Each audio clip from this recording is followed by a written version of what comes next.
Dejte mi $100 a já je za měsíc otočím na 10 táců. Talent.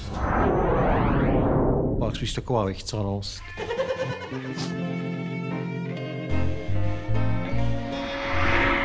Dobrý plán znamená jen jedno, že to prostě vyjde podle tvých představ. Všechno ostatně je prostě blbej plán.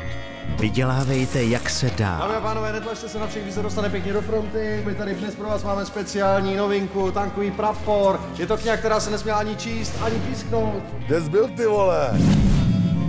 Seděl jsem rok na hajzlu na žiletce. Takhle ti to řekl. A co do Číny, zajel bys? Podvádějte, švindlujte, cokoliv. To je ale milá návštěva.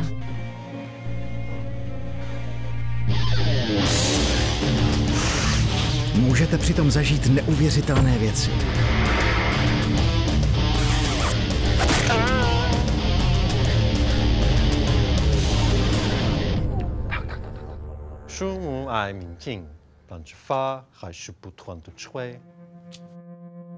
Jan Budař, 4násobný držitel českého lva, to umí skvěle.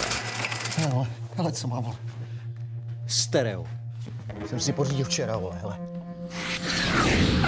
Já bych to chtěla mít jako ty. Nic není problém, všecko se dá koupit. Tak jasně, berete Rolexky? A pokud jsou pravý? 30 táců. To je zlato, ty vole. No tak jo, tak 25. Dokázali byste to taky?